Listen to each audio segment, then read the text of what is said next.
The hour of convening having arrived, all members of this House will please report to the floor of the House and take seats. All members will report to the floor of the House. Clerk will ring the bell.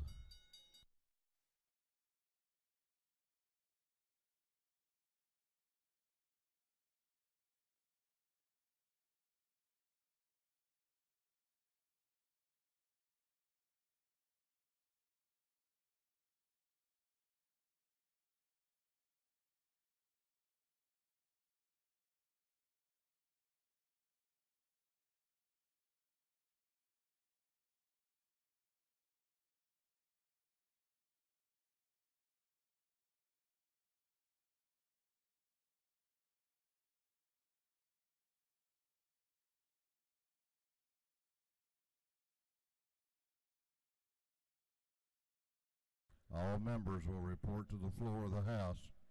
We are about to have the morning roll call.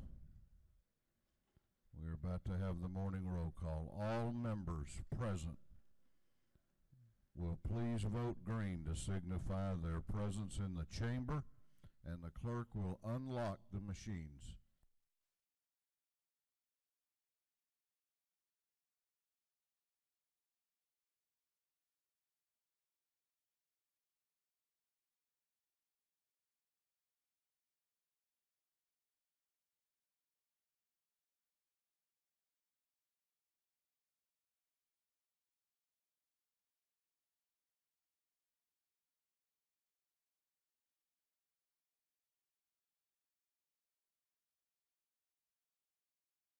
Have all members voted? Have all members voted?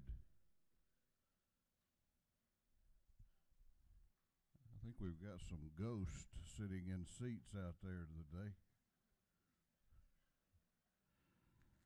If so, the clerk will lock the machine.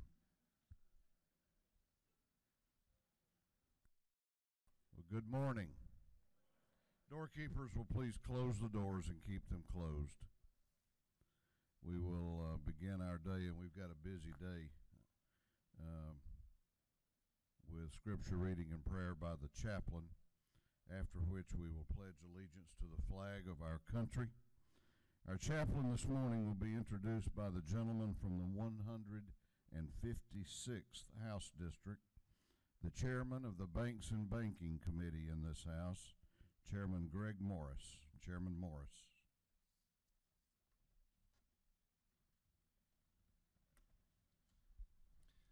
Thank you, Mr. Speaker. Distinguished colleagues of the House, it's my privilege to introduce to you our chaplain of the day, the Reverend Chester Proctor. Reverend Proctor is a graduate of Vidalia High School. He has a business management degree from Western Governors University, and he got his theological studies at Liberty University. He is the senior pastor at my home church, Smith Street Baptist Church, and has actually written a book, Game Changers, Understanding Effective Church Membership. For you pastors that are having trouble with your deacons, you may want to read that. He is married to his wife, Heather, who is here with his son, Andrew. If you'll stand up and let the House welcome the two of you. Thank you.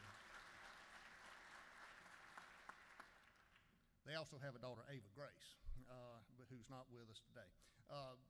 Pastor Proctor also has a part-time job. Everybody in town knows him because he's on the local radio station, Vidalia Communications, every day, and does the pregame show for the Vidalia Indians. So everybody knows he loves our youth and he loves the Lord.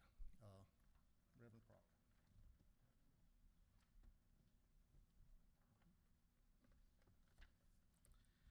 Well, thank you, Representative Morris, Mr. Speaker, and all of the distinguished representatives today.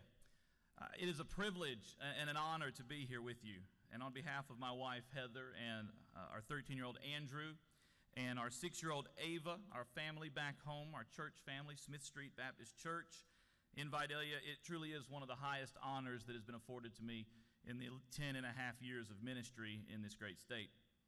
I should begin by clarifying that my daughter Ava, her absence this morning is unfortunate. She was very excited about being with us today when we told her what was going on, until she found out in her classroom, her kindergarten class, that today was the 100th day of school, and they had a class party today. So she said, she assured me her priorities are in order. And I tried to convince her the party here would be better, but she wasn't buying it, so she stayed home.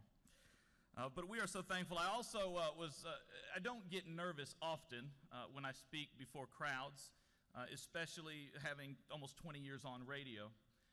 But for some reason, you make me nervous.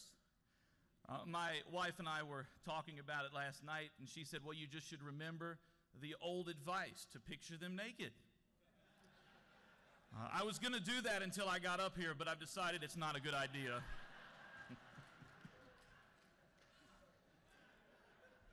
I would imagine that the first time you entered the Capitol building as a representative, you were in awe of your accomplishments.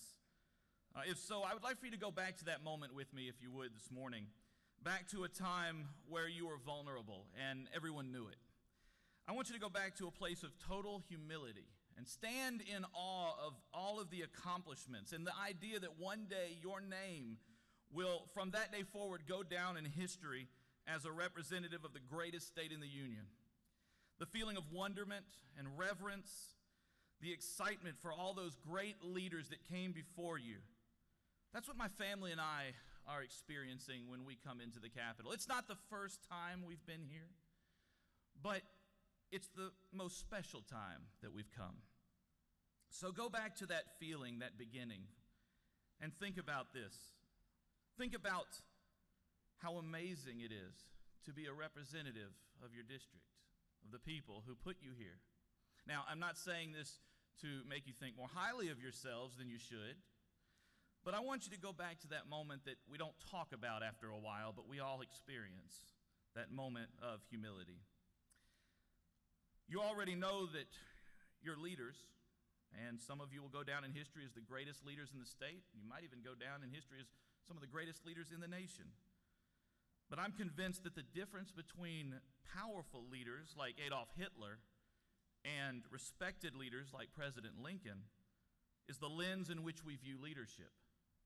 And that lens, if we reflect on it biblically, is defined as servanthood. When I look out at this distinguished body, I see game-changing men and women. I see leaders holding positions that are well-deserving of titles and respect. Now, some of you know each other well, so you may not agree that you are deserving of titles and respect. Maybe some from across the room, maybe some next to you. But we all recognize the position is deserving of the title and respect. I think about the role of a pastor. It's not me, it's not Chester that is the big deal at our church. It's the Lord. Chester is merely the messenger. And so I want to remember that the position of pastor, while it's worthy of respect, just as the representatives, it is the position that you've been afforded. So treat it with honor. Treat it with the worthiness that it demands. John Maxwell, famed leadership expert, wrote of character in the book 21 Indispensable Qualities of a Leader. He asked the question, what makes people follow a leader? And there's the old proverb that he also uses in his book, 21 Irrefutable Laws of Leadership, that says, he who thinks he leads but has no followers is only taking a walk. Honorable House, I ask you to consider this morning as we examine the greatest leader of all time. Regardless of your faith, when you study the person of Jesus Christ, one cannot help but see a great leader. The kind of leader that was able to influence 12 men to follow him in a movement that not only spanned beyond their lives, but across the globe to this very day. My favorite account of Jesus' ministry on earth is recorded in the book of John, chapter 13, verses 5 through 17. Verse 5 through 7 says, then he poured water into the basin and began to wash the disciples' feet and to wipe them with the towel with which he was girded. So he came to Simon Peter. He said to him, Lord, do you wash my feet? Jesus answered and said to him, What I do, you do not realize now, but you will understand hereafter. Jesus was surrounded by his disciples. He was surrounded by his students. And most of us would see them as beneath him, at least in what he knew and what they knew. That's pretty much how we view teachers and students. The students don't have the knowledge. They're there to learn. But what Jesus did was he taught a valuable lesson to them. He took an opportunity to take himself from that high leadership position and reduce himself to a servant of his students, his disciples. And he explained it in verses 13 and 14. He says, "You call me teacher and Lord, and you are right, for so I am. If then the Lord and the teacher washed your feet, you also ought to wash one another's feet." It may sound counterintuitive this day and age in our culture and society, but from all the way in the rural side of Georgia, in the country, I assure you that respectful leadership comes from washing each other's feet. Now don't worry, I'm not going to ask you to take that literally today, but the idea I want you to hold on to, because you're in a place of vulnerability. Remember, you're in a place where you were in awe when you walked through the doors. When you fought the Atlanta traffic for the first time to come in to find a place to park, and you were that person who walked through the door and you had no idea, like us today, where do we go and what do we do? You were that new rookie that came in talking to the person that you made friends with in the hallway that was going to tell you everything, and when you walked in the big room, they were off to the side somewhere and you got nervous and scared. Or you were that person that went to your seat, but your seat had changed and you didn't know what to do. All the while trying to do the best you could to serve the people who put you in office. And so remember, those are the feet that you wash.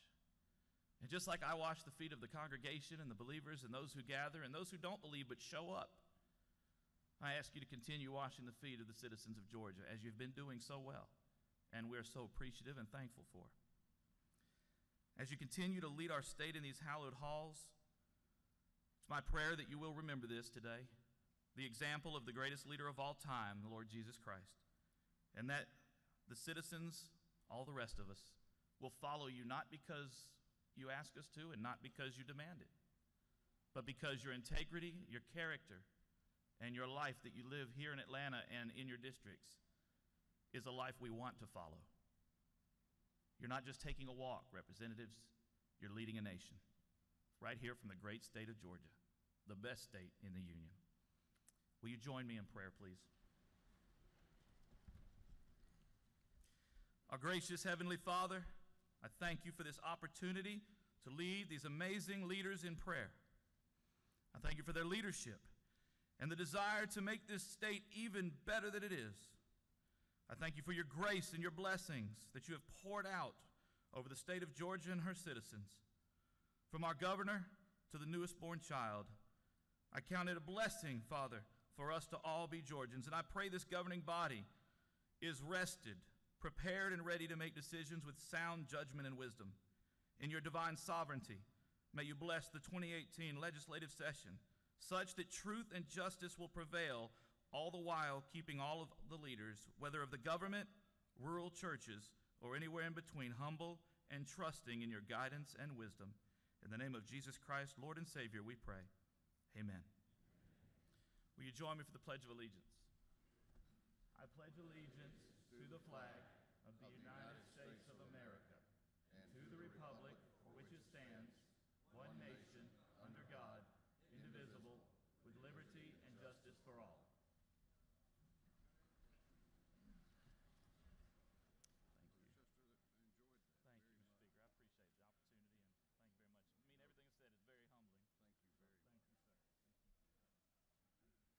Doorkeepers will unlock the doors.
Chair recognizes Chairman Darlene Taylor, the Chair of the Committee on Information and Audits.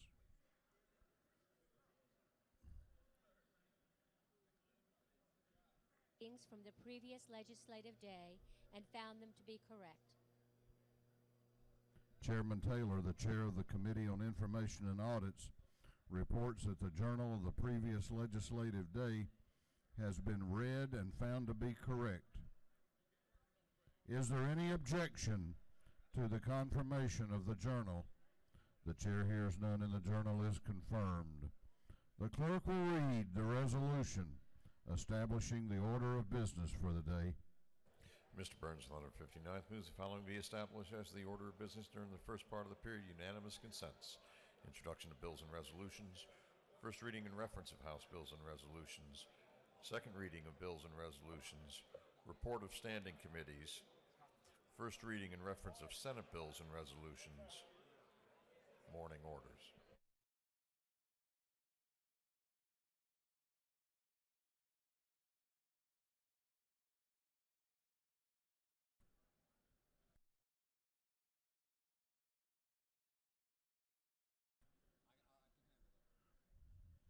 Is there any objection to the adoption of the resolution establishing the order of business for the day? The chair hears none and the resolution is adopted.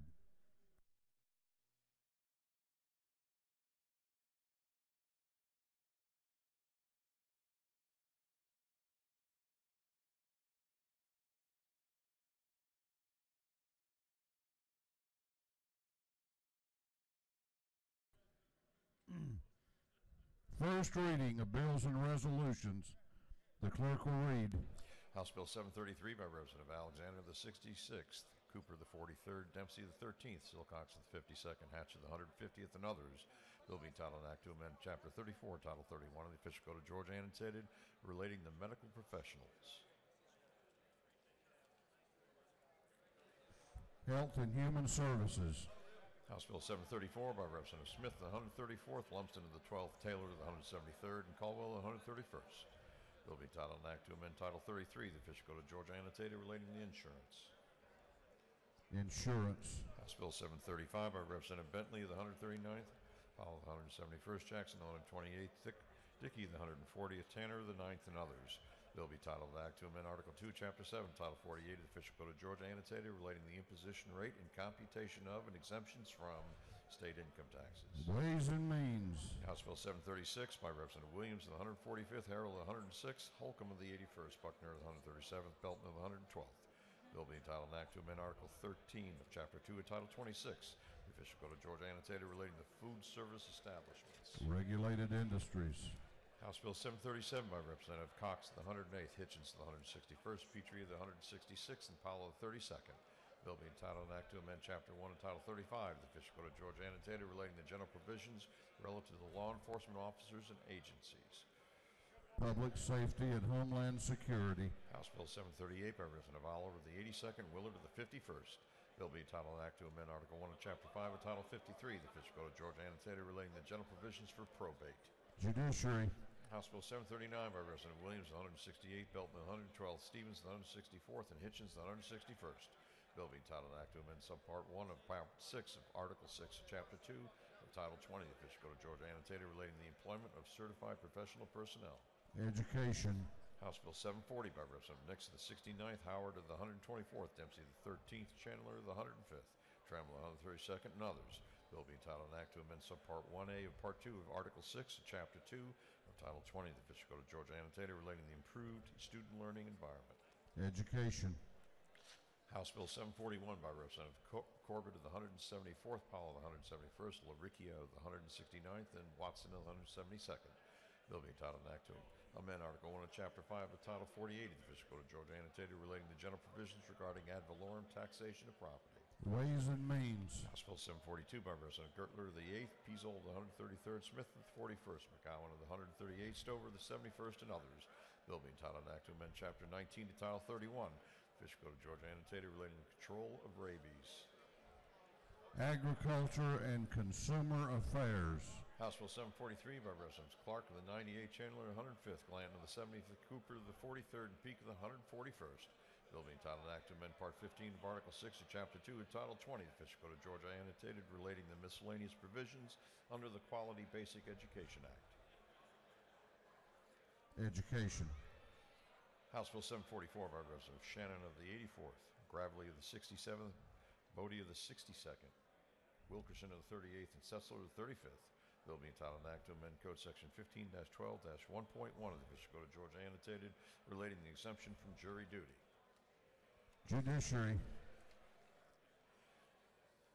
Unnumbered bill to be entitled an act to amend Article 1 of Chapter 7 of Title 44 of the Official Code of Georgia, annotated relating to general provisions concerning landlord and tenant. Judiciary. Unnumbered bill to be entitled an act to amend Chapter 1 of Title 35 of the Official Code of Georgia, annotated relating to general provisions regarding law enforcement officers and agencies. Judiciary non-civil. That completes first reading. Second reading of bills and resolutions. The clerk will read.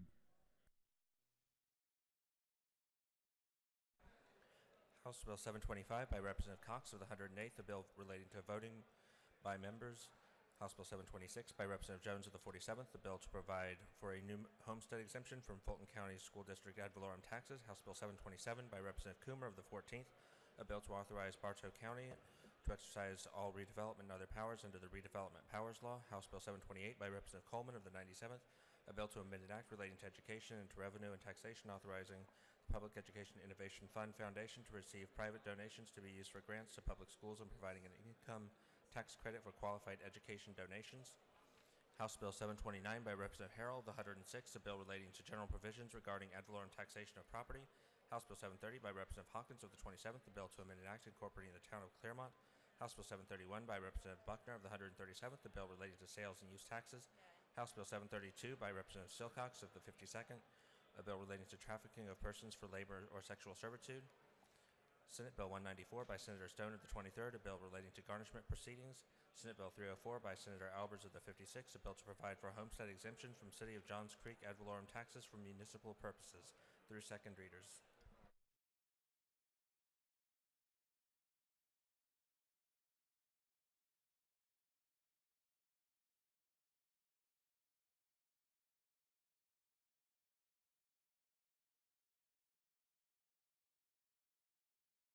Reports of standing committees. The clerk will read. Representative Battles of the 15th District Chairman of the Committee on Retirement submitted the following report. Mr. Speaker, your Committee on Retirement has sent under consideration the following bills of the House. It has instructed me to report the same back to the House with the following recommendations. House Bill 135 do pass. House Bill 365 do pass. House Bill 398 do pass. House Bill 409 do pass by committee substitute. House Bill 571 do pass. Respectfully submitted, Representative Paul Battles of the 15th District, Chairman.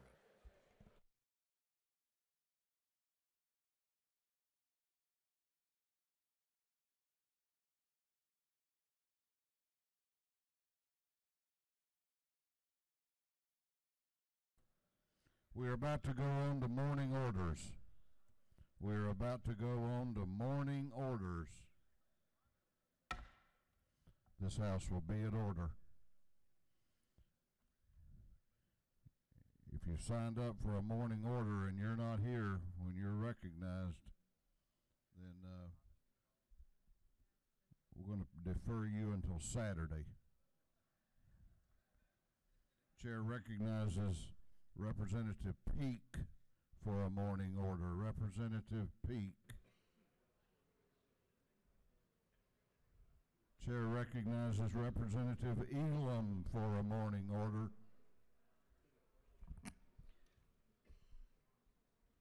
Good morning.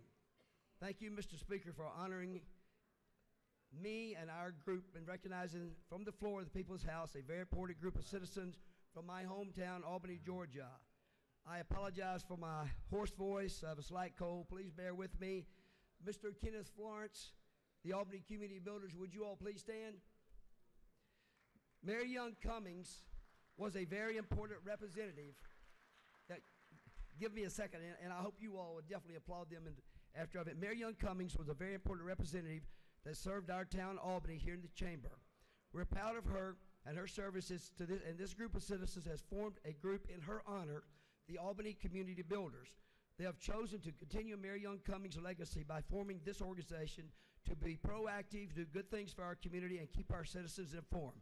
Mayor Young Cummings walks among us with the pride and dignity, served humanity well from humble beginnings, and was a recipient of many awards: Albany NAACP Freedom Award, Outstanding Black Georgians in Politics Award, and the Martin Luther King Community Service Award.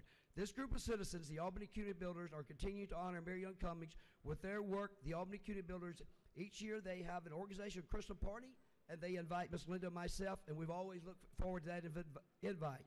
Just a few of their accomplishments: they organize Get Out the Votes, they advocate for strong voice for Albany at the state and national level, and they inspire citizens to be more diligent about being public servants and advocate for the people.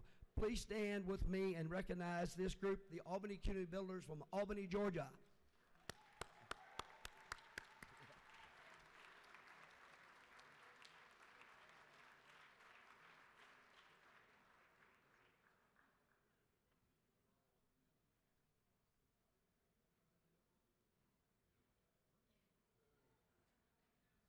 Chair recognizes Representative Spencer for a morning order.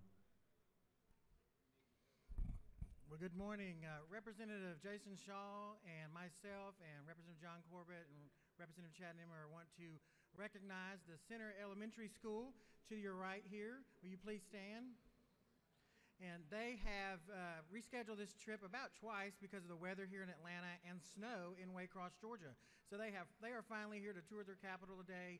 They're a group of 3rd graders, 4th graders, and 5th graders, and they are proud to be here today. And welcome from Waycross, Georgia. Thank you.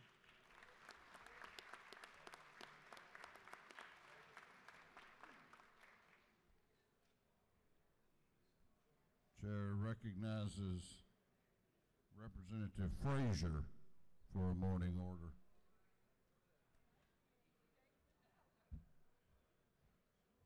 Thank you, Mr. Speaker. I am so honored today to have in the gallery one of my recipients for a resolution that I presented this past summer, and she is probably the youngest recipient of a resolution in Burt County. So, ladies and gentlemen, how many do you know that attend 1st through 12th grade that has never missed a day of school? In the gallery, I have Ms. Mia Smith. Would like for you to stand, please, and be recognized. Never missed a day of school. She is a freshman at Kennesaw State University with a 3.8 average. Congratulations. Thank you, Mr. Speaker.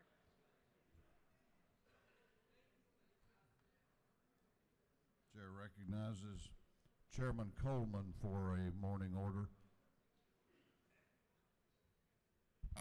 Thank you, Mr. Speaker. I want all of you to give me your attention because some of these people I'm going to be talking about are your constituents from all over the state of Georgia. Today is Advanced Placement Day in the state of Georgia.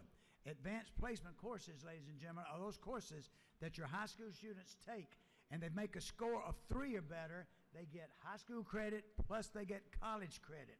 And I want you to know that last year in 2017, your students from throughout the counties that you represent, 87,545 high school students in the state of Georgia took, listen to this, 153,154 advanced placement courses and scored 3 or better, so they got high school credit and they got college credit.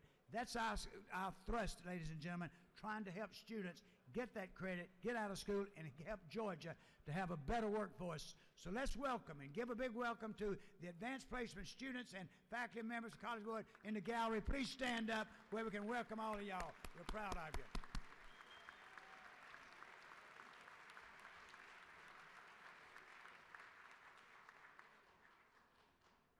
Chair recognizes Representative Rick Williams for a morning order. Thank you, Mr. Speaker, and all my cousins out there. Good to see y'all again this morning. I'd like to recognize our Baldwin County Tax Assessor, Ms. Kathy Freeman Settle. She's served as Baldwin County's Tax Commissioner for 22 and a half years. She followed in her father's footsteps, Harold Freeman, who served for over 18 years. And if you would stand up and be recognized, our Baldwin County Tax Commissioner. Thank you.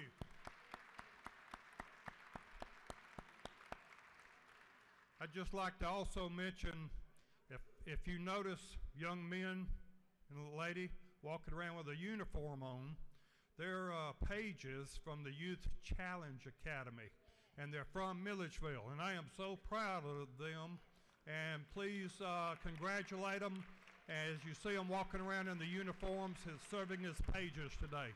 Again, thank you, Mr. Speaker. Chair recognizes Chairman Ron Stevens and Representative Al Williams for a morning order.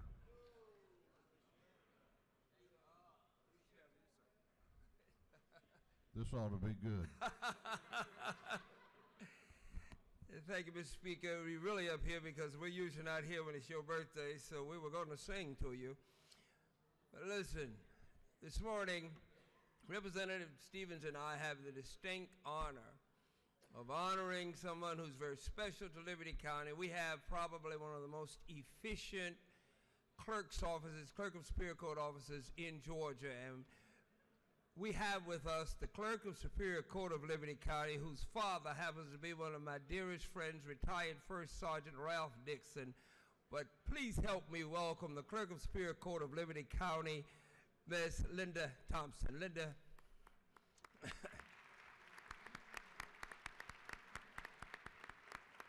Thank you so much, and thank you, Mr. Speaker.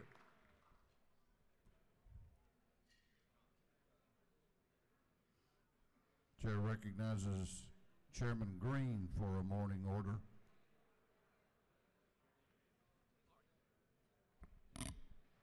Well, what we're going to do this morning, thank you, Mr. Speaker, is not do it individually like some of them are coming up, but we're welcoming all of the clerks of the Superior Court and the tax commissioners to our capital. And I know that I have Clay County and Quitman counties up there, and Burke County up there. And for a long time, Speaker Ralston's father was a clerk of the Superior Court. And so please, all of those that are in the balcony, stand if you're a clerk or a tax commissioner.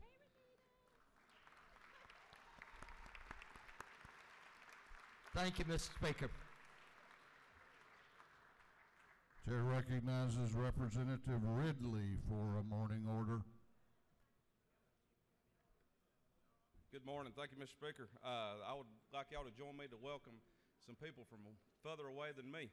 I've got some friends, our church, Salem Baptist Church, they do a program every year called the Salem Vision Camp. We've got 22 kids and 6 teachers from right outside of Seoul, South Korea. And what we do, the church family we host, I've got 2 guys, two boys, Eugene and James, that are staying with my family. Y'all keep them in your prayers. But they're here to learn the American ways and to go to school and learn America.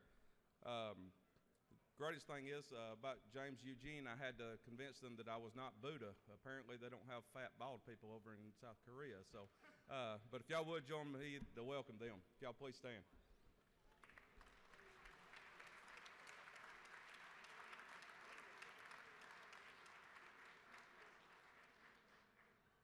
Chair recognizes Representative Dickerson, Representative Belton, Chairman Welch, and Representative Rutledge for a morning order.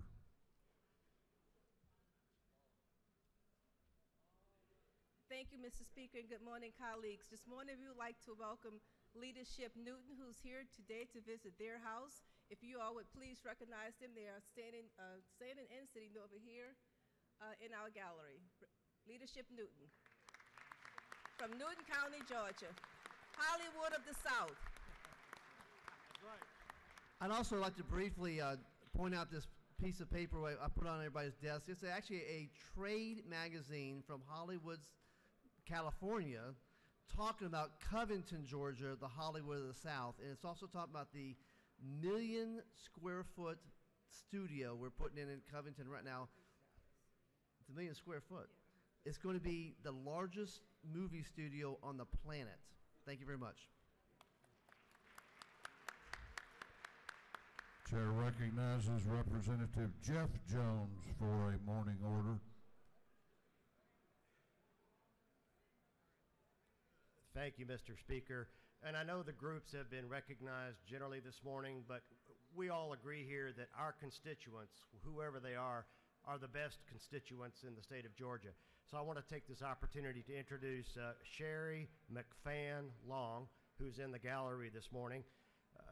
Ms. Long is the clerk of Superior Court in Long County. And again, she's my constituent, and so she's the most important person in the gallery this morning. Sherry, thank you for being here today.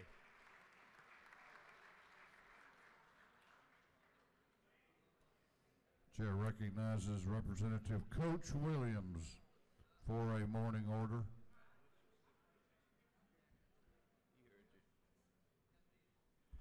Thank you, Mr. Speaker.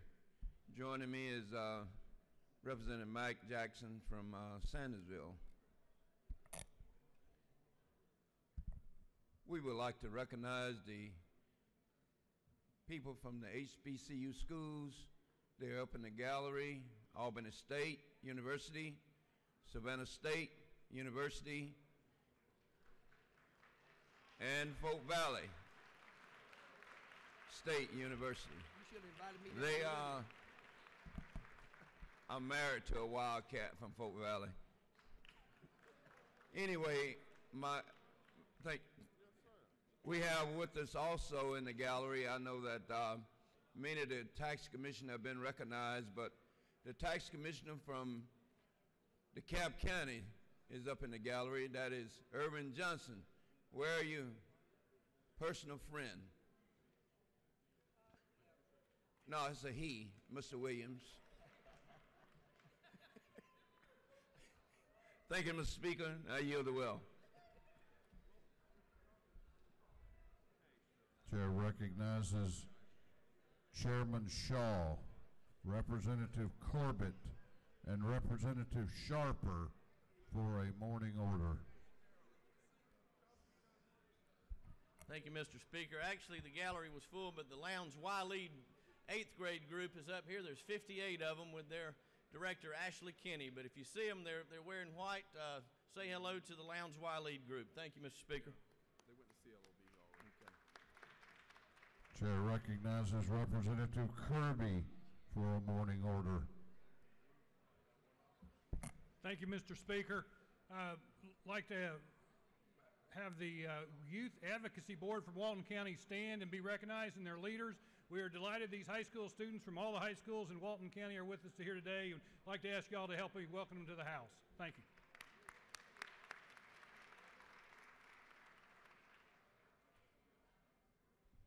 Chair recognizes Representative Peak for a morning order. Thank you, Mr. Speaker. I have Representative Jones and Representative Parsons up here with me too. Today is Electric Vehicle Day in Georgia. Georgia currently has more than 21,000 battery electric vehicles and plug-in hybrid electric vehicles. EVs reduce emissions. They put money back in the pocket for Georgians through savings on fuel and maintenance costs. EVs are a win-win for Georgia citizens and as a policy. Georgia has a unique opportunity to lead the Southeast with supportive EV policy and to be a hub for technology and innovation in this evolving market. We have several folks from the EV industry that are here today. I hope you'll stand up and welcome those folks who are here today. Thank you for your effort, and let's join them celebrating EV Day, Electric Vehicle Day in Georgia. Thank you, Mr. Speaker.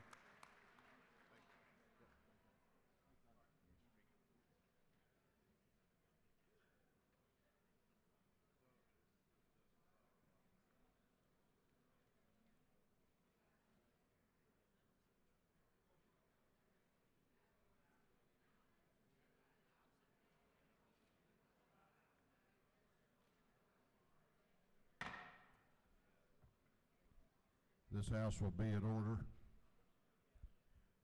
House will come to order. I'm going to ask all members in the chamber to please take their seats. We have a very distinguished guest visiting with us, a former member of this body, got some pretty good training here, and is now on the leadership team in the majority in the U.S. House of Representatives in Washington.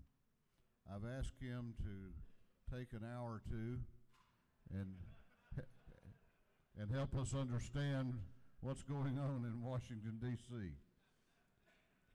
He said it'd take an hour or two today, an hour or two tomorrow, and probably on till next week sometime. But I hope you'll help me make welcome, returning to the chamber of this House, United States Congressman Doug Collins.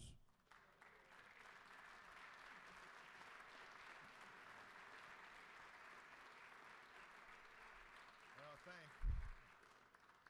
thank you. I appreciate the opportunity to come back. And for those of us, if you remember here, we're not going to take a full hour. It doesn't take long to explain Washington, D.C. Broken.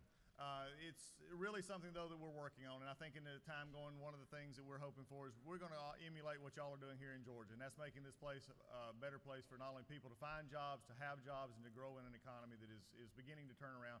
What you're doing here in Georgia highlights that, and we're going to continue.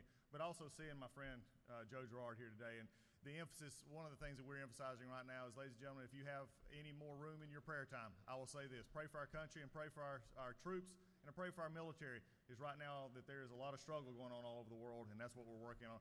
But when I come back to this place and I see the Speaker of the House leading, I see a group that's actually getting something done, and that's something that I can take back to Washington, D.C. and say, that's what we need to be doing. And with that, I thank you, sir.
This House will come to order.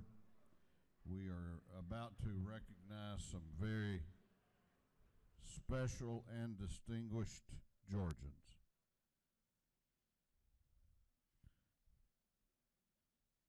Clerk will read House Resolution 9, or the caption to House Resolution 922. House Resolution 922 by Representative Ralston of the 7th, a resolution recognizing and commending Brady Weaver on his achievements and for other purposes. Thank you, Mr. Clerk. Members of the House, I'm going to be very brief with this, but I want to tell you all about this young man. One of these days, I'm going to write a book, which may not be good for some of you in here. Because I think that writing a book is one of the greatest forms of creation that we can do. We learn from the process of writing, and we learn from the process of reading the book. And I'm happy to have with me this morning, I don't know, this is going to be a game time call as to whether the author is going to speak to you or not. But I want to have y'all recognize Brady Weaver from Gilmer County, who at the age of 8 years old and in the 2nd grade at Mountain View Elementary wrote a book.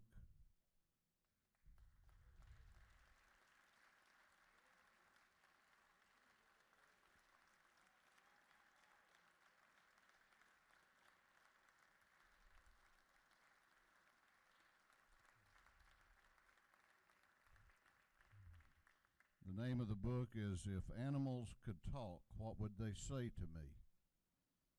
He wrote the book because he wanted to encourage his friends in school to read and to write their own book, which I think is quite a goal to have when you're 8 years old. His book is now available at Barnes & Noble, Books A Million, and my new favorite bookstore, Amazon. I hope yours too. But it is being used as a teaching guide, and I think this is just an accomplishment that merited a couple of minutes here today to honor him, and I'm honored that he's with us, and I'm honored that his grandparents, Randy and Loretta Weaver of LJ, are here with him. All right, so Brady, you going to give a speech?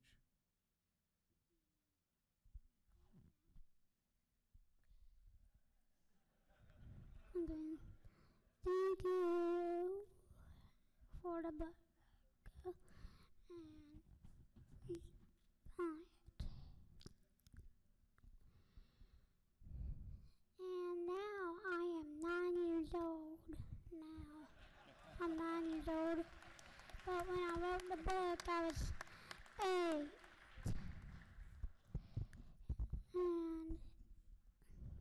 And it is a good book.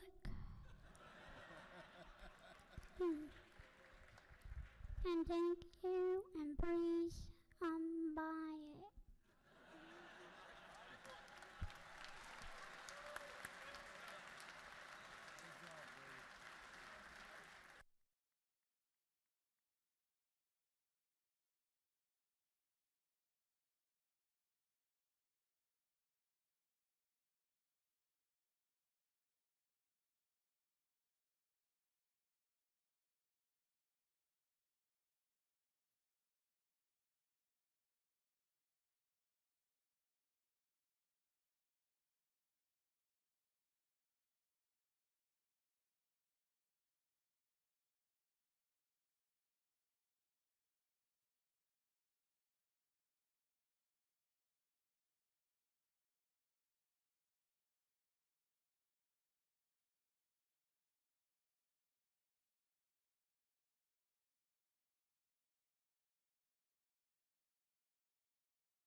House will come back to order. House will come back to order. Clerk will read the caption to House Resolution 902. House Resolution 902 by Representative Hitchens of the 161st, Burns of the 159th, Coomer of the 14th, Belton of the 112th, Jackson of the 64th, and others.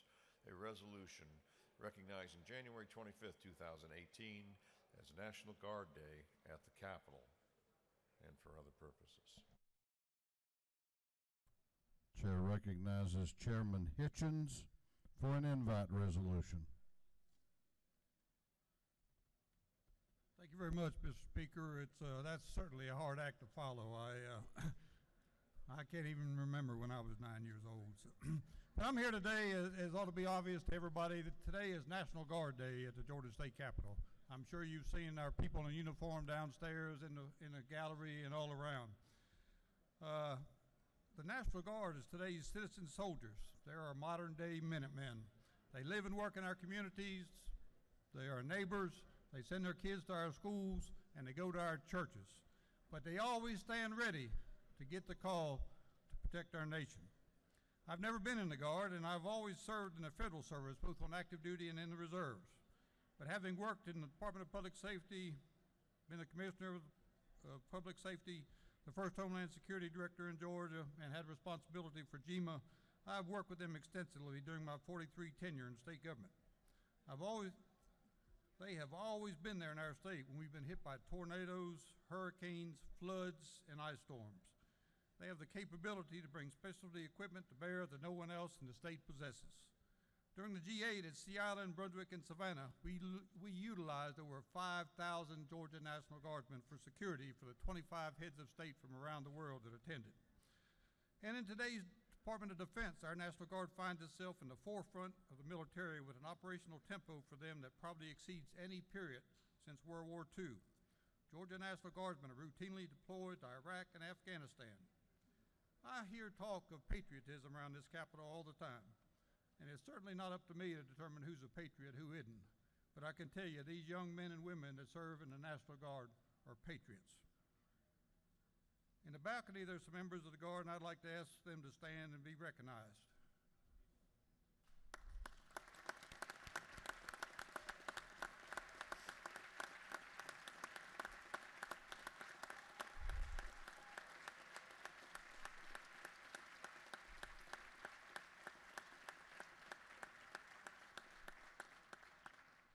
And I never like to pass up an opportunity to recognize those men and women who served in the armed forces of the United States. For all the people in the House and all the people in the balcony who served in armed forces, would you please stand?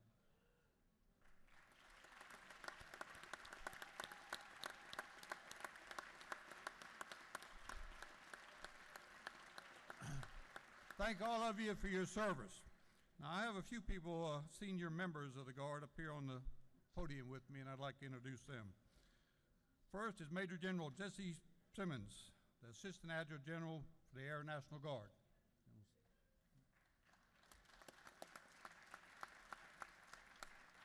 Next is Brigadier General Randall Simmons, who they tell me they're not related, who's the Assistant Adjutant General for the Army National Guard. Then we have Brigadier General Thomas Danielson, Commanding General of the Georgia State Defense Force. And last, but certainly not least, is the Adjutant General of the Georgia National Guard, Major General Joe Girard, who I might add that General Girard is a graduate of the Military College of Georgia, and his twin brother is a Brigadier General on active duty in the Army. In his day, when he graduated from the Military College of Georgia, it was known as North Georgia College.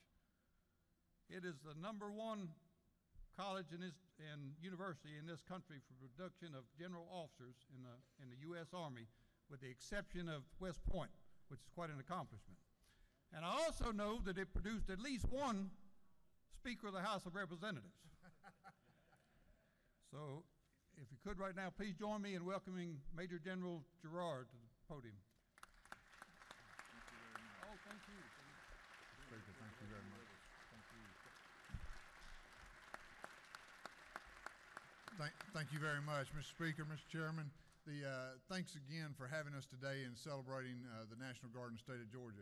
I've got a picture. I think, are we showing can we pull up a picture? Or I don't know if they were able to do it over here.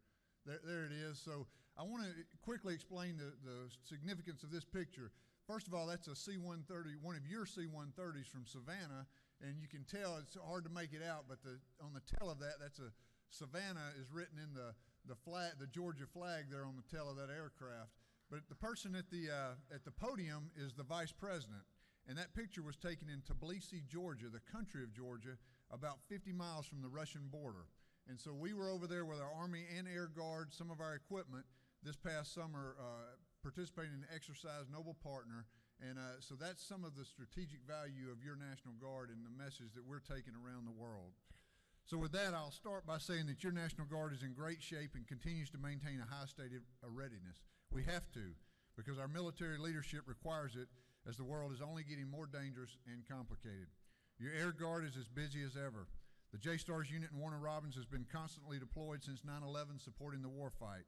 They continue to do critical work in multiple combatant command areas of operation and won their 20th Outstanding Unit Award this year. That's more than any other Air Force unit, Air Force, not just Air Guard, Air Reserve, or active duty, but any Air Force unit than any other unit has won. And 5 of your 10 Air Guard units won the Outstanding Unit Award this year. The C-130 wing, the mighty 165th, currently has a portion of their unit deployed in Kuwait. And prior to that deployment, the 165th ran the U.S. Air Bridge down in Savannah that supported the relief effort to Puerto Rico out of Savannah. A huge effort moving a lot of supplies and people to assist Puerto Rico after the hurricane. On the Army side, your 648th Maneuver Enhancement Brigade traveled to Romania last summer and conducted a contested river crossing as part of a U.S. Army Europe exercise that included coalition forces from numerous countries. When they visited a local mayor in the town there in Romania, the mayor told them, "I've been waiting 50 years for Americans to come back to Romania." Another indication of the significance of our formation. When the Army established a pilot program designed to get the active component and reserve component working more closely together, they picked the best to ensure the program was successful and looked to Georgia and our 48th Infantry Brigade combat team. The 48th is partnered with 3rd Infantry Division at Fort Stewart, and that relationship is paying dividends not only for us, but also for 3ID. We currently have approximately 200 Army Guard soldiers deployed, but that number will increase significantly this year as several more units will mobilize, culminating with the 48th sending almost 3,000 soldiers to Afghanistan, and that will be the third mobilization of the 48th to Afghanistan since the War on Terror started. Our State Defense Force continues to be an unsung hero for the state as they volunteer to help in numerous ways, from search and rescue to helping during hurricanes to training with the Department of Health to establish mobile hospitals. They are value-added and great partners. There you go. Last March, we hosted Exercise Vigilant Guard here in the state of Georgia, which is a NORTHCOM emergency response exercise. Like we routinely do here in Georgia, we do it better than anywhere else. Our exercise was the largest Vigilant Guard in history throughout the nation, with several thousand guardsmen and agencies from outside of Georgia coming here to participate.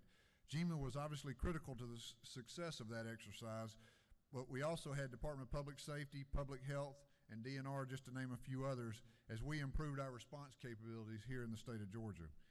And when we were called upon yet again last fall when another hurricane hit, we were ready. We assisted law enforcement agencies, removed debris, and provided logistical support to FEMA and other responding agencies.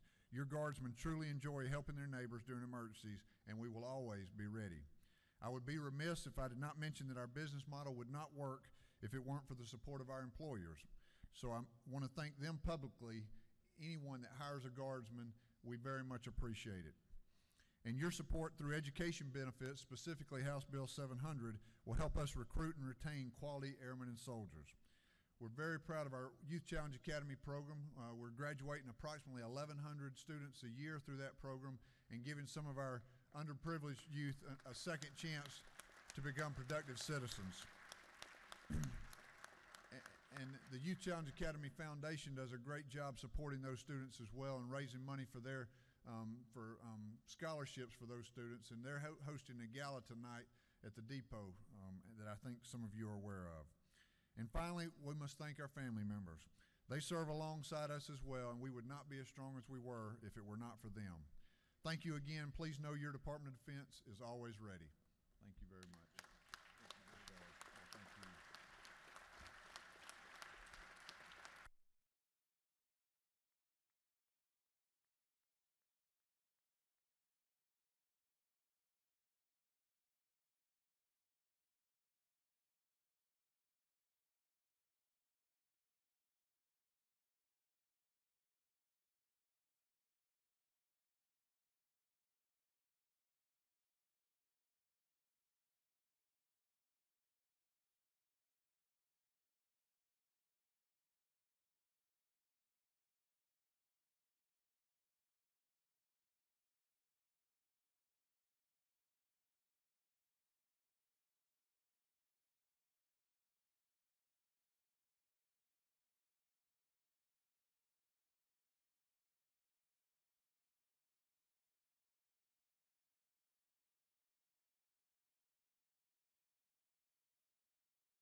Clerk will read the caption to House Resolution 903.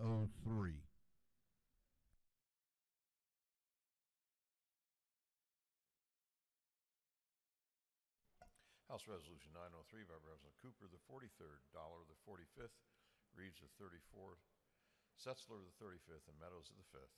A resolution commending Ed and Mary Edel and for other purposes.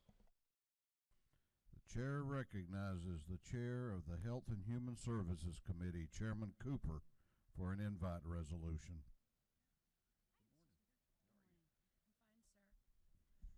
Thank you, Mr. Speaker.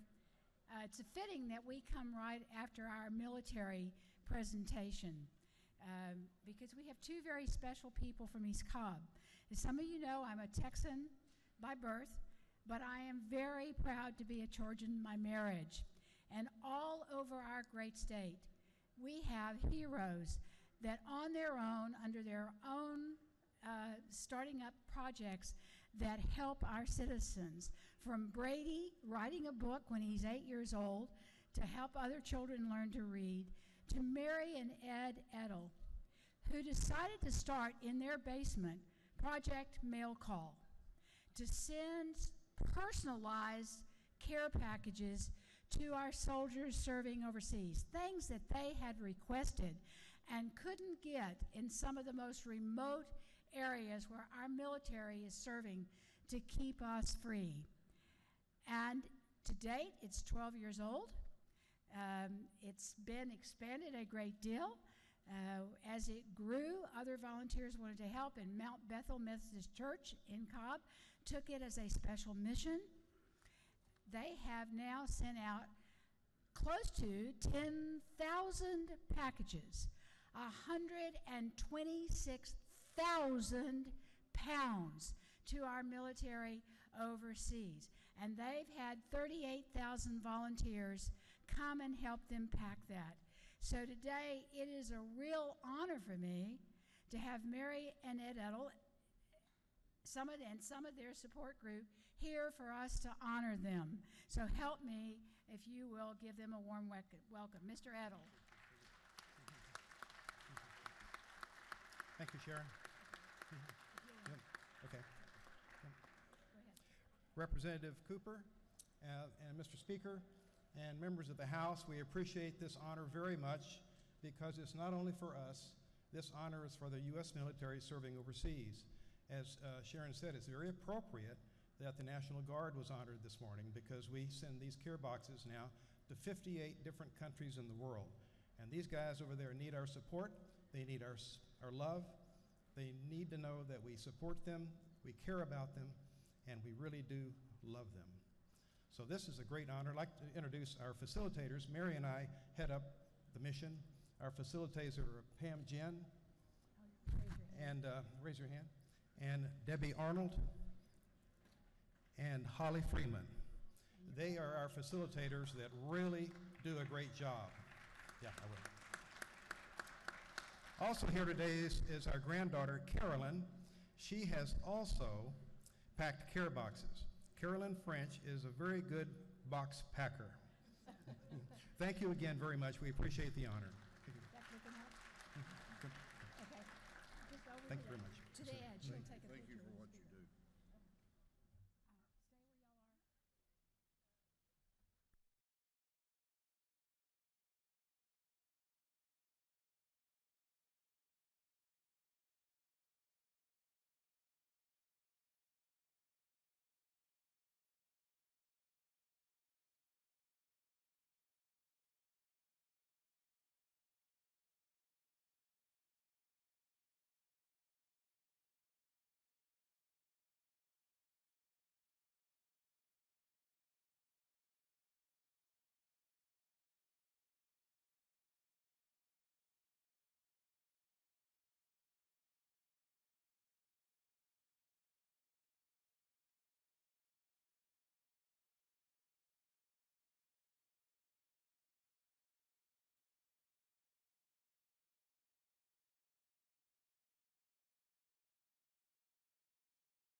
Chair wants to recognize on the floor of the House a former member of this body, former State Representative John White from Albany.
Clerk will read the caption to a group of privileged resolutions. Commending the North Gwinnett High School Bulldogs football team for winning the 2017 GHSA Class 7A Championship. Commending Chuck Moore, the 2017 Georgia Golf Course Superintendent of the Year. Recognizing February 14, 2018 is Clark Atlanta University Day at the state capitol. Commending and congratulating Alexander Watkins for his continued inspirational triumph in the face of adversity. Commending and congratulating William DeWitt Watkins for his courage, kindness, and continued ascent to greatness. Commending the Vietnamese American community of Georgia and recognizing March 9, 2018 as Vietnamese American Community Day at the state capitol. Recognizing February 6, 2018 as Girl Scout Day at the state capitol and commending the Girl Scouts as a national leader in providing the best leadership development experience in the world to American girls. Commending Corporal Brian Adams of the Georgia Department of Natural Resources Law Enforcement Division on being named 2017 Game Warden of the Year. recognizing and commending Representative Amy Carter on her outstanding public service. Commending those in the veterinary medicine field and recognizing January 30th, 2018 as Veterinary Medicine Day at the state capitol. Recognizing and commending Tamlin Hall for his new film, Holding On, and its timeless themes of friendship, loss, and the centrality of mental health. Commending Taiwan for its relationship with the United States. Recognizing February 1st, 2018 as Community Health Centers Day, and commending the Georgia Primary Care Association, and for other purposes. That completes the reading of the privilege resolutions.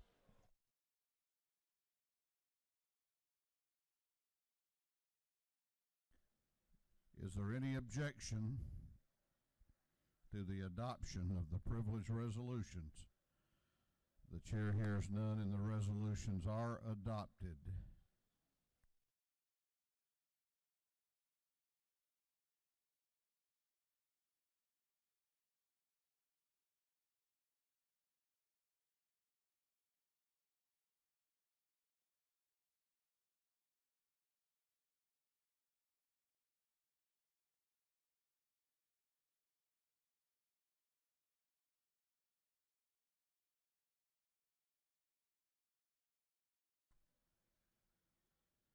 Clerk will read the caption to House Resolution 938.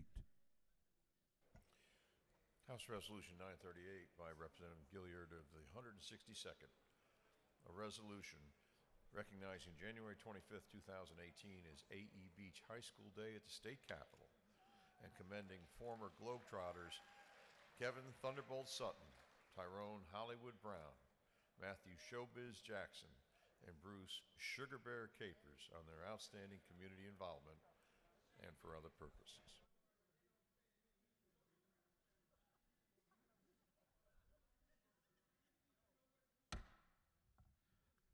I'm not sure whether I'm asking from order from members or our invitees. They're having a good time. House will be in order, though, and I'm going to recognize, Chair will recognize Representative Gilliard for an invite resolution. Thank you, Mr. Speaker, and my brothers and sisters in the Georgia General Assembly. I bring you greetings today on behalf of an institution that has focused on excellence in education. And in our gallery, we have over 151 years of excellence in education from Alfred Eli Beach High School, several alumni from all over the country.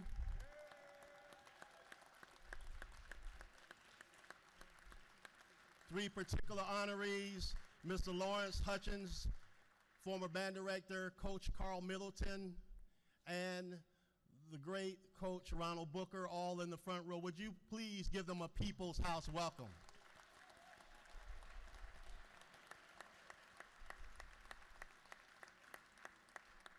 And to my right, I might want to also say that you have three state representatives that all are alumni that are sitting representatives. Representative Mickey Stevens, Representative Craig Gordon, and myself are all Beach High School Bulldogs. We have with us, Mr. Speaker, our great alumni and principal, Dr. Linton, is here from Alfred Eli Beach High School. She's here with us today. And we also have with us, if you know about Sweet Georgia Brown, then you know about the Harlem Globetrotters. And so today I bring to you on today the balls of Meadowlark Lemon and the profound dribbles of Curly. And if you remember the great basketball anthropology of Mr. Larry Gator Rivers, who is not with us today, but the Harlem Globetrotters are representatives from all over the nation, and we just happen to have four from Beach High School and one other additional, Kevin Sutton, who is not here from Savannah. But today we have with us Coach Bruce Capers, who is with Gordon State University. He's going to be our spokesperson. We have the great Matthew Jackson and Tyrone Brown. Would you just welcome them to the People's House?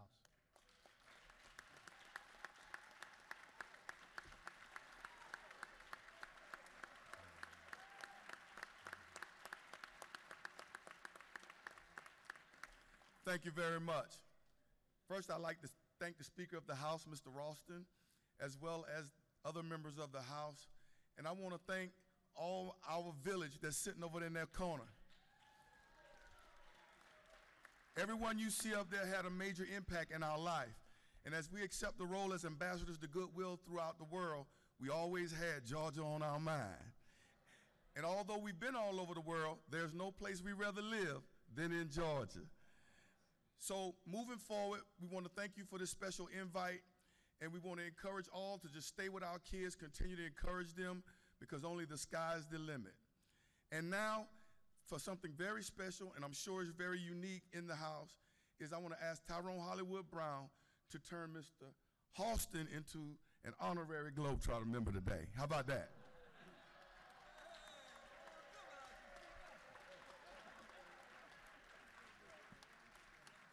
Thank you. Mr. Ralston, all you have to do is hold up one finger. And this is going to be very magical. Wait a minute, Hollywood. Yeah, okay. Wait a minute. Wait a minute, okay. You had a little dust on it. A little dust on it, yeah. Okay, the ball is going to spin on my finger, then it's going to leave my finger and jump onto yours. Very magical.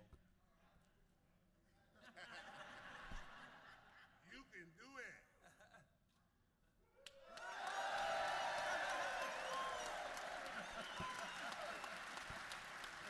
Yes, yes. Good job, good job. And on behalf of my teammates and I, this belongs to you. Thank you very much. You're welcome, sir. Thank you. Thank you very much.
Well, I think we're going to have the Globetrotters back real soon.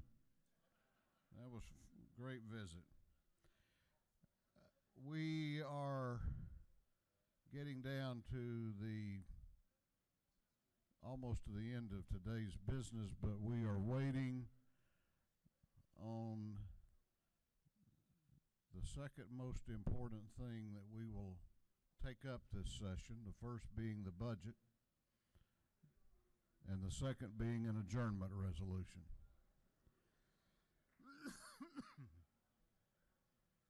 We anticipate having one from the Senate very shortly.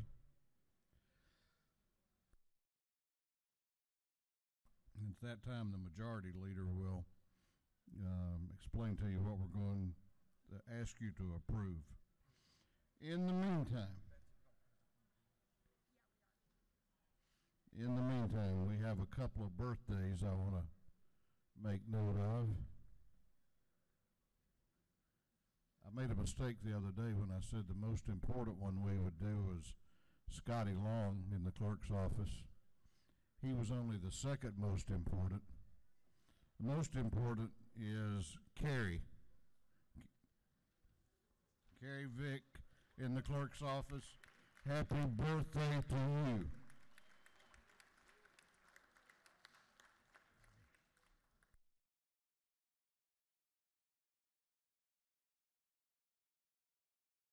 And on Sunday, we won't be in session, but it will be the birthday of the distinguished Speaker Pro Tem of this body, Speaker Pro Tem Jan Jones. Happy birthday on Sunday.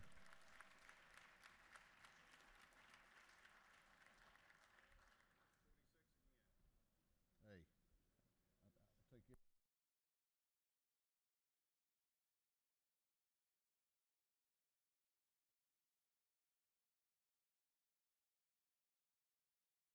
We're going to start doing a few page photographs as we wait. We're just going to be sort of, we have it now. Okay, here's the posture we're in. We have the adjournment resolution from the Senate.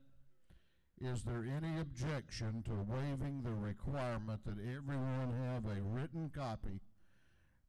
And we will put it on the board while the majority leader explains. Is there objection? Chair hears none, and it is so ordered, and the chair now recognizes the majority leader of the House for a resolution.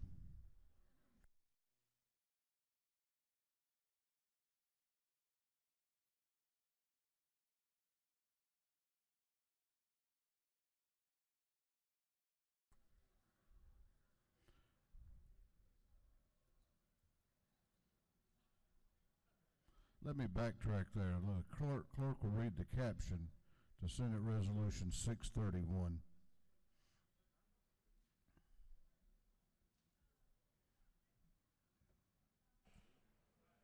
Senate Resolution 631 by Senator Cowser to the 46th, Miller to the 49th, Gooch to the 51st, Kennedy to the 18th, and Mullis to the 53rd. A resolution relative to meetings and adjournments of the General Assembly and for other purposes. Chair recognizes the majority leader to explain the resolution. Thank you, Mr. Speaker. We do have an adjournment resolution. I think you'll like it. First, I'd like to express my appreciation to the Speaker and his staff and the staff of this body that's worked really hard. And to our colleagues in the Senate, we appreciate them working with us to get us all the way through the remainder of the session.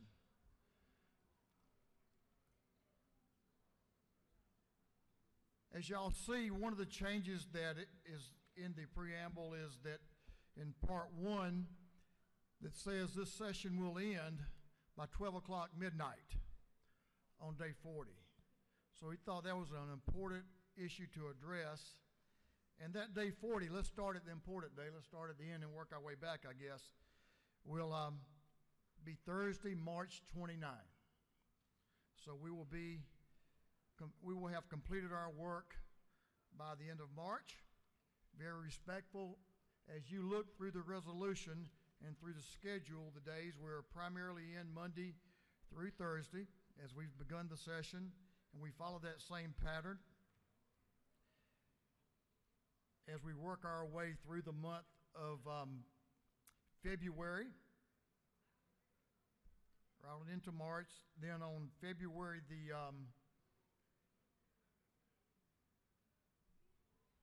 19th, that would be President's Day. We're out on President's Day, and we're also out on the Friday prior to. One thing of interest you'll see, Crossover Day will still be on day 28. Will be the 28th of February.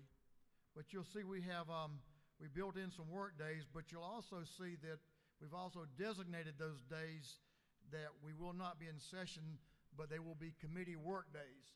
And they are so noted on the resolution that was passed by the Senate and hopefully will be passed by the House here in just a moment. And those days carry on and are identified as committee work days through the remainder of the session. That's an attempt to make sure that we have time to do our business as we've done so far in this session, as we did last year, to make sure we're considerate and thorough. With that, I'll ask if there are any questions. I will be very eager to answer them and ask for your approval of this resolution, Senate Resolution 631. But I'll certainly stand for any questions, Mr. Speaker. I don't see any, but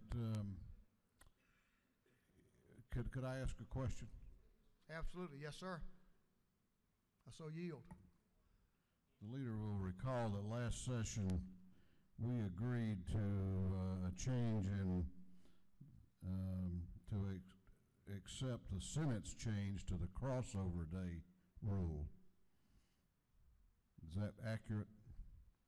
Yes, sir, that is. And because of the 2-year term, their rule is still in effect, and crossover day is day 28.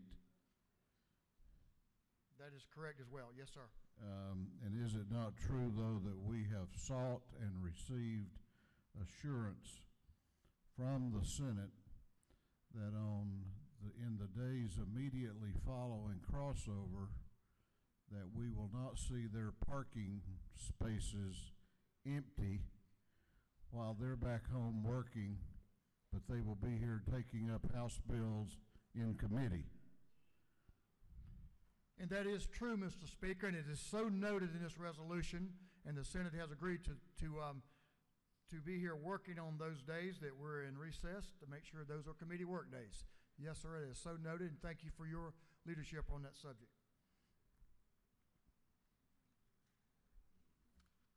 I don't think you have any other questions.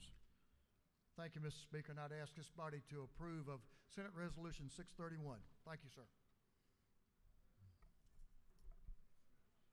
Is there any objection to the previous question being ordered on Senate Resolution 631? The chair hears none. The previous question is ordered. All those in favor of the adoption of Senate Resolution 631 will vote aye. Those opposed will vote no, and the clerk will unlock the machines.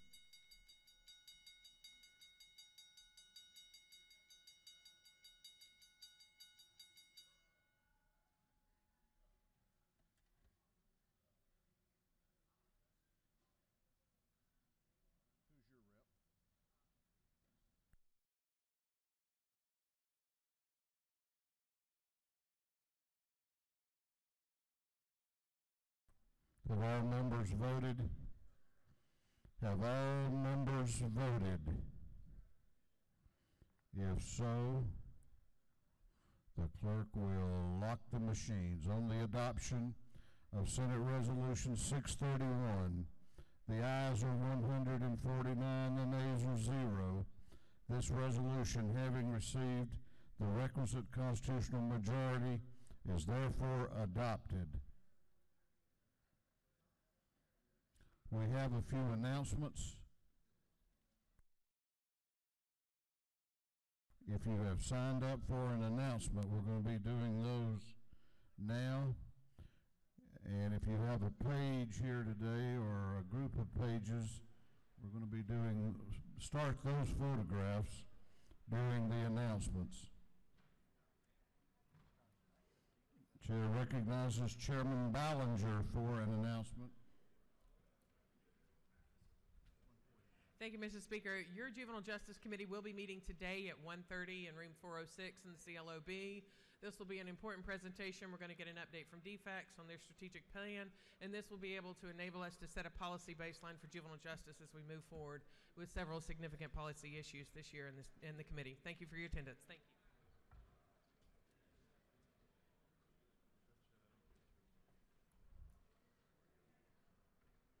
Chair recognizes Chairman Coleman for an announcement.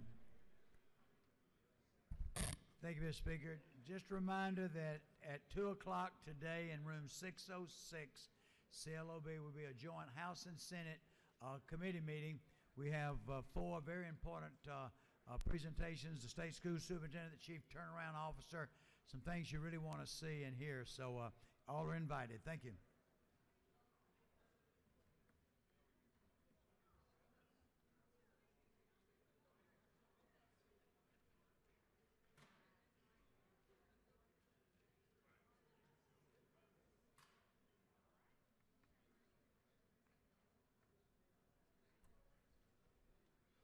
Chair recognizes Representatives Rakestraw and Representative Sharper for an announcement.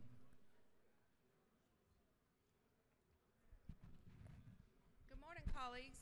We are working on a house band to compete with the Senate in their Battle of the Bands. Last year they had 2 bands they put together, and we didn't have any. So we know there's some musical talent in this body.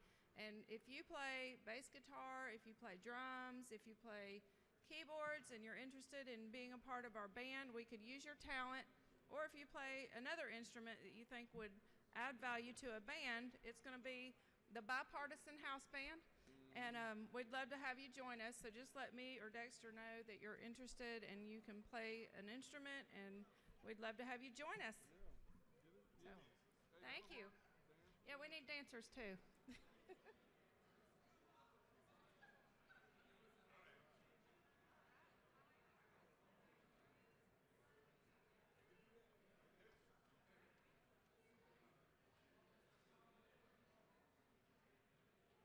Chair recognizes Representative McLean for an announcement. Thank you, Mr. Speaker. Just want to remind everybody about the Georgia Working Families Legislative Caucus meeting in room 307 in the CLOB, and we have 2 very important special guests that's coming by to talk about some money. Thank you, Mr. Speaker.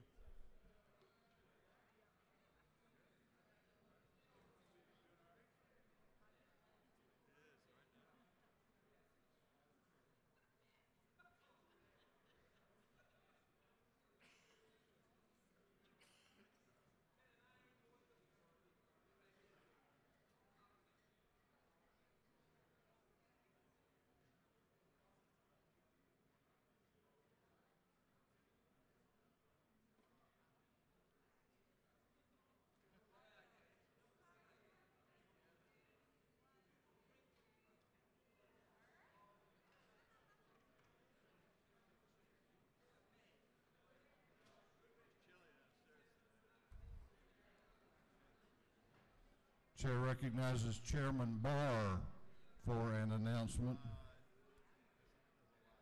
Thank you, Mr. Speaker. The Subcommittee of Motor Vehicles tags will be meeting directly after adjournment, room 502 CLOB. Thank you, sir.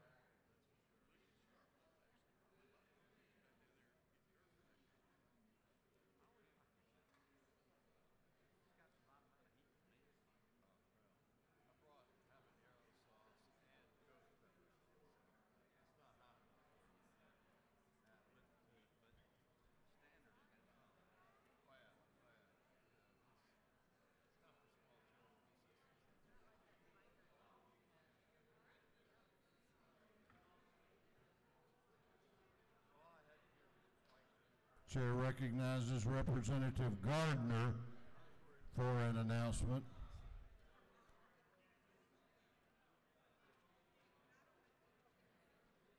Thank you, Mr. Speaker. The City of Atlanta delegation will meet tomorrow, noon, in room 605 with the Atlanta Public School representatives and the president of the MARTA board.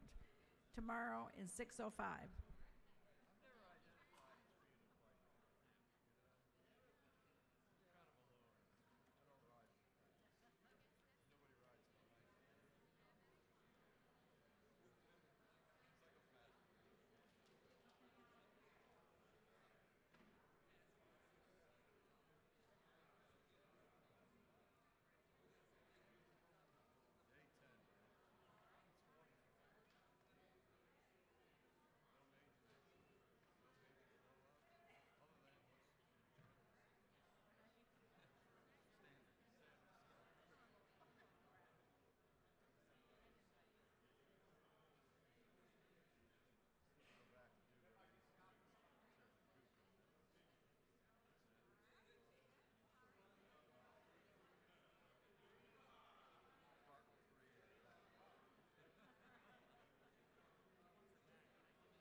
That appears to complete our announcements.